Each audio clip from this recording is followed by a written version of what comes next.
DZXL 558 Tatak RMN.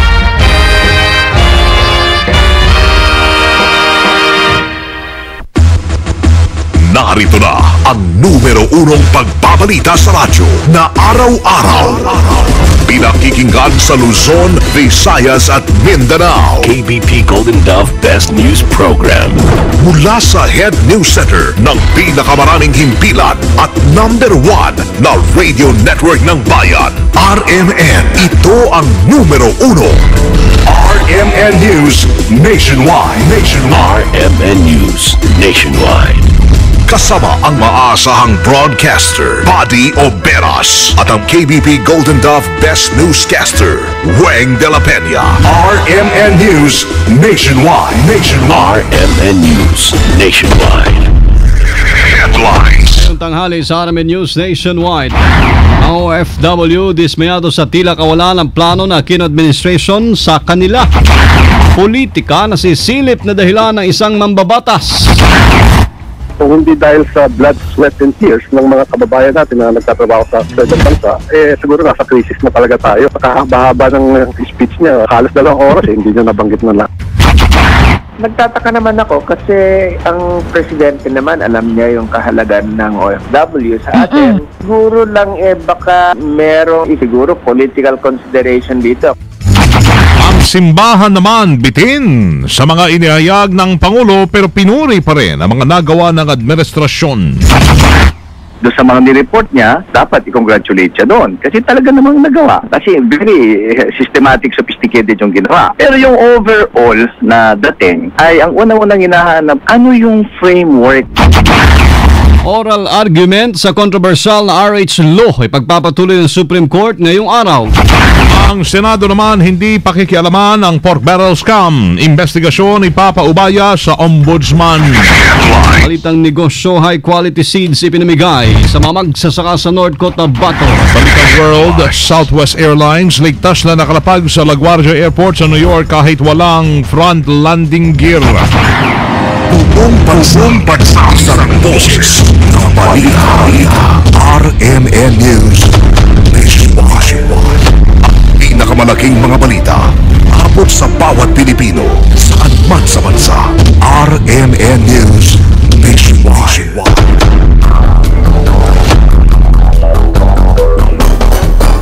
Mabuhay Pilipinas, tanghali po ng Martes ngayon, July 23, 2013. Ito ang numero 1 ng RMN News Nationwide. Ako si Buddy Oberas. Ako naman si Weng de la Peña. Tayo po ay live na live sa DXDC 621 RMN Davao, DXOC 1494 RMN Ozamis, DYHP 612 RMN Cebu at sa DXCC 828 RMN Cagayan de Oro. Live tayo international by www.rmnews.com at WRMN New York, USA. At sa lahat po natin mga #1 AM station sa buong bayan. Kasama sa haba po ng State of the Nation Address ni Pangulong Noynoy Aquino, may nakalimutan pa rin itong iulat na mas mahalagang usapin. Ayon sa batikang economic analyst at dating DBM Secretary Professor Benjamin Jokno, maraming mga mahalagang isyu na kaligtaan ng Pangulo. Inihalimbawa nito ang kawalan ng konkretong solusyon sa mga paunang problema na kinakaharap ng bayan, kabilang ng unemployment at kahirapan. Sinita rin nito ang pag-isnab ni Pinoy sa mga overseas Filipino workers na sumagip sa naghihikahos na ekonomiya ng bansa at ang kawalan ng plano sa mga sangkot sa pork barrel at sa DOTC scandal. Napaka-iksi ng kanyang legislative agenda. Maraming wala doon. Yung sabi nga, yung competition policy o freedom of information. Kailangan nyo ng reformahan ng taxes.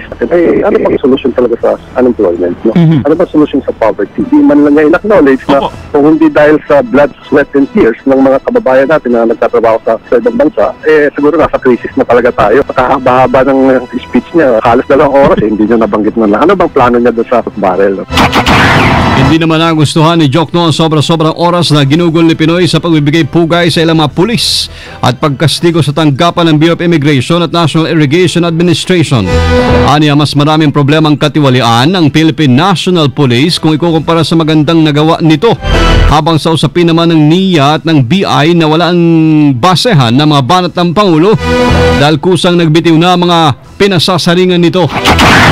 Transparency International. Yan ang pinaka-corrupt, 60% Opo. ang rating ng corruption ng National Police. Bakit mas binigyan pa niya ng importansya yung mga police, binanatan niya yung tatlong ahensya. Pero siguro masyado namang malaking oras nakasaya niya doon. Pero yung customs na malaki rin ang pagkukulang, hindi naman niya tinanggal yun. Ayon ni Jokno kay Paulong Noy, magbago ng diskarte at maging consistent sa kanyang mga sinasabi at mga pinapangako. Sa mga previous zona niya, looking back sa finger pointing, wala naman siyang programa talaga na ina-announce di ba? Dapat siguro at the soon as possible, dapat magbago ng approach, no?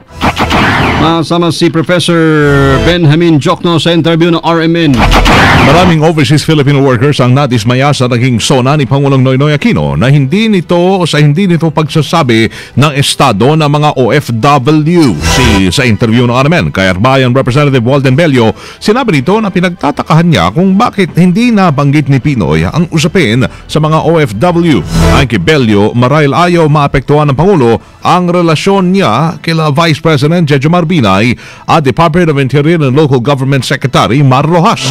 Kailangan pa kasi umano ni Pinoy na magbigay ng background tungkol sa usapin sa OFW na pinangangasiwaan naman ni Binay. Matanadaang naging magkaribal sa posisyon ng pagiging vice-presidente ng bansa sina Binay at Rojas noong 2010 elections.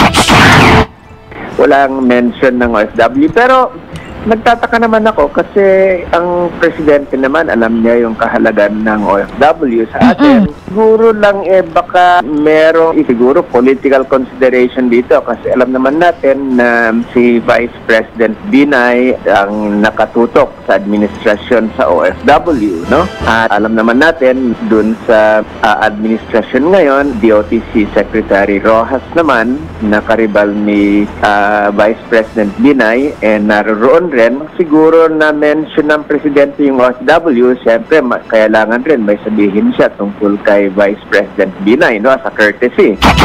Sa kabila ho niyan, pinayuhan naman ni Bello ang Pangulo na mas mainam na ipakita niya na sinusuportahan niya ang mga OFW at iparating sa mga kinauukulan ang saloobin ng mga ito.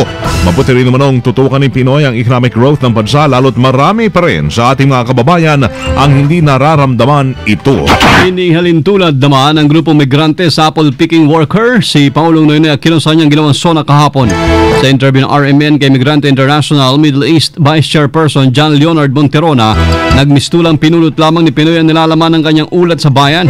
Ayon kay Monterona, walang malinaw na plano si Pinoy para sa kanyang mga boss, lalo na sa mga overseas Filipino workers. Bagamat ipinagmamalaki po ng Pangulo ang matatag na ekonomiya, bigo pa rin ang gobyernong gumawa ng maraming trabaho dahilan kahit marami pa rin ang nangingibang bayan. Bigo rin umano si Paulong Noy na pakinggan ang hinaing ng mga OFWs na ngayon ay patuloy na naiipit sa karahasan, minamaltrato at nakakulong doon sa ibang bansa.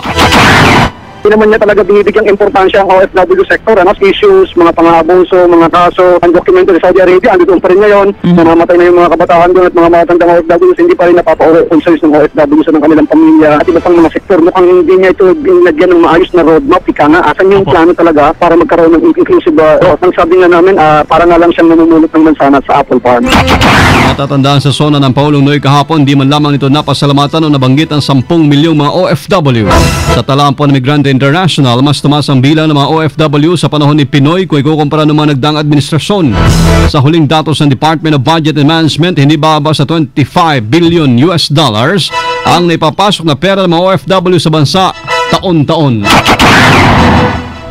Samantala, nakukulangan ang isang opisyal ng CBCP sa ika-4 ng State of the Nation address na Pangulong Noynoy Aquino. Sa interview ng RMN kay Father Francis Lucas, Executive Secretary ng CBCP Episcopal Commission on Social Communication and Mass Media, ay tila nag-focus kasi ang Pangulo sa mga accomplishments ng kanyang administrasyon.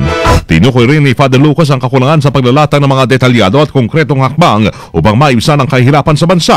Partikular na inihalimbawa nito ang Conditional Cash Transfer Program ng pamahalaan kung saan sa ngayon ay mainam ang paumudmod ng pera ng administrasyon pero wala namang pangmatagalang solusyon na inilatag hinggil dito. Samantala, ikinatuwa din ito ang mga nakatagdang pamamahagi ni Pinoy ng titulo sa Hacienda Luisita Farmers at umaasang matutulungan ang mga ito sa pagpapaunlad ng kanilang lupain. Kaunay niyan, pinuri rin ni Father Lucas si Pinoy sa pagiging komprehensibo sa kanyang sona at sa pagiging determinado na maipatupad ang tuwid na daan sa kanyang termino.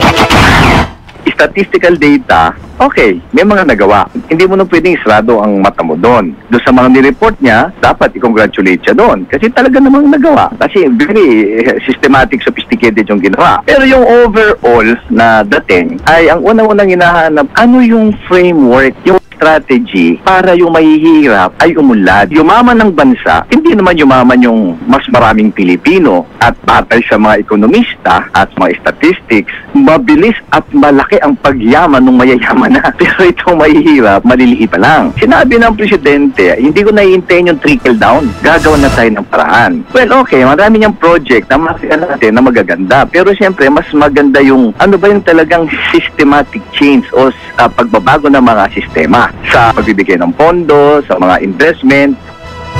Si Father Francis Lucas Hoyon, Executive Secretary ng CBCP Episcopal Commission on Social Communication and Mass Media sa interview ng RMN. Bitin, no kay kulang. Ang naging paglalarawan naman ng iba't ibang sektor sa kapat na sona pa rin ng Paulong Noy. Ayon kay Dr. Clarita Carlos, Professor ng Political Science sa University of the Philippines, bagamat naibida niya ang kanyang managawa. Hindi naman daw nito nabanggit kung ano ang kanyang magiging polisiya at patakaran sa pagpasok ng Pilipinas sa ASEAN Economic Community sa taong 2015. Anya Mistula, nagpapaalam na rin ang Pangulo sa kanya naging talumpati at naghahabilin na ingatan ng pagyamanin ang kanyang mga natapos na proyekto. Mas maganda sana kung nabanggit ng Pangulo ayon kay Dr. Clarita Carlos ang vision sa Pilipinas sa oras na matapos ang kanyang termino. Marami naman siya mga ehemplo, although anecdotal nga lang. Ibig sabihin ng anecdotal, hindi ho pang kalahatang litrato ang sinabi niya. No? Pero okay lang yun. Siguro nagkukulang ng datos. Ang nakita ko lang ho, ang time frame niya ay napakalimited hanggang June 2016. Hindi niya nabanggit yung ASEAN Economic Community na lahat ng bansa sa paligid natin ay nagpe-prepare na ho nun dahil bubuksan talaga yung 10 bansa ng ASEAN at ang goods and services ho, mga kalakal at ang more important, ang labor ho ay pwede ba ako sa lahat ng 10 ASEAN countries. 2007 pa ho tayo nag-commit niyan eh. Pero pag nakita niyo ho ang plano ng Thailand at Vietnam, ako talagang tatayo balahibo nyo kasi walang sa 10% yung ginagawa natin sa ginagawa nila. Sa panig naman ng transport sector, zero ay binigay na grado sa sona ni Pangulo. Nandito ang pahayag ni Pisto National President George San Mateo. Sa halip na maging positibo itong pantawid pasada, naging negatibo. Kasi unang-una, isang beses minsanan lang. Pangalawa, limitado lang sa jeep at tricycle. Pangatlo, hindi halos nabigyan lahat. Inamin mismo ng DOE, 50% lang. Okay. Lagpas 50% din ng 50% na yon ang walang laman ng car, walang laman pondo. So, nabaliwala. Okay. Naging inutil. Kasi nga, papogi lang kasi ang habol. Wala talaga intensyon na tulungan talaga ang mga driver at mga operator. Pero siyempre, kinaklaro natin, hindi natin hinihingi yun eh. Mas ang hinihingi natin talaga yung makabuluhan tulong, yung pagbaba talaga sa presyo sa bomba, sa gas, sa pump price, no? Hindi yung pantawid pasada. Kaya napansin mo, naglalabas lang yung Malacanang pag nagbabanta na kami ng welga. Muling ipagpapatuloy mamaya ng Korte Suprema ang oral argument hinggil sa kontrobersyal na batas na Republic Act 10354 o yung Republic Health RH Law. Inasang sasalang ang dalawang abogado pa ng mga petitioner upang maglahad ng kanilang mga argumento.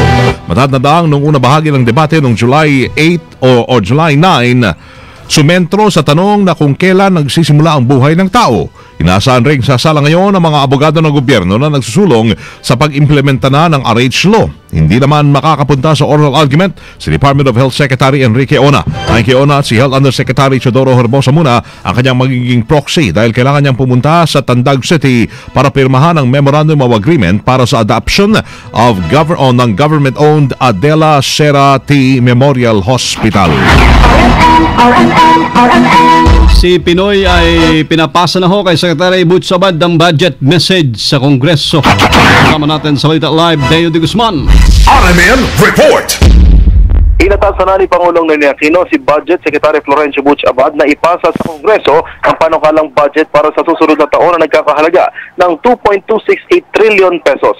Matatandaan ang sinabi ni Budget Secretary Florencio Butch Abad na bago pa man ang solda ng Pangulo kahapon ay inihanda na nila ang panukalang budget.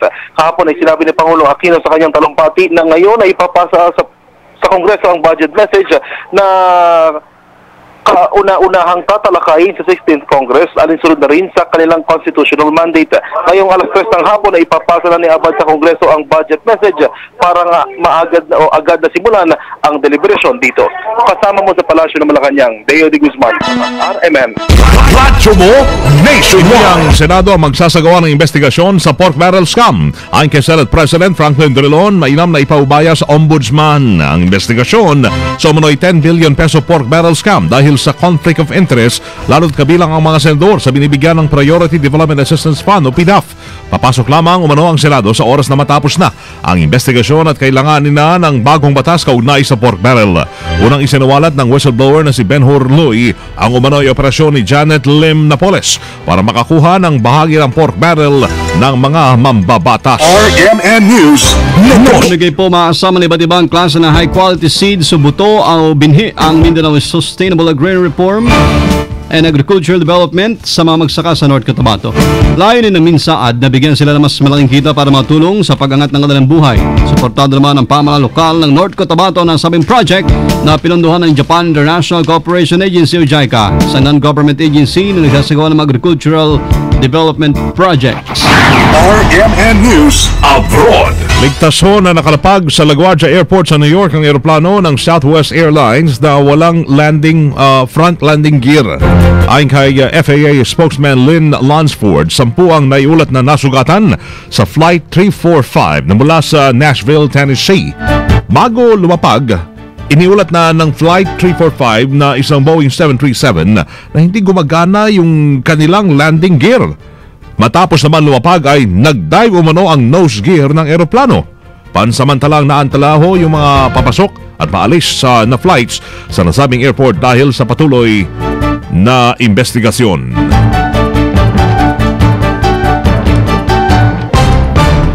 Live tayo mga kasama mula sa RMN News Center, Makati City Metro, Manila, Philippines. Sipong narinig ang RMN News Nationwide. Martes na tanghali, July 23, 2013. Sa mga taga-Davao, susunod na diyan si kasamang Merly Comidoy sa RMN News Diretso Balitang Davao sa DXDC 621. Panoorin po ang aming naging pagbabalita ngayong alas 12 ng tanghali. Sa YouTube yan, i-type lamang ang RMN News Nationwide. Thank you, Lord. Muli po tayo nagkasama-sama. Salamat din ho sa inyo naging panahon sa amin. Kasama nyo sa serbisyo publiko si Buddy Oberas at Weng de la Peña. Dito pa rin sa tahanan na may pinakamaraming number 1, pinakamaraming himpilan, RMN Radyo Mo Nationwide. 60 years na maasahang public service nationwide. Pinakamalaking mga balita abot sa bawat Pilipino sa kanman sa bansa. RMN News Nationwide. Alas 12, 18.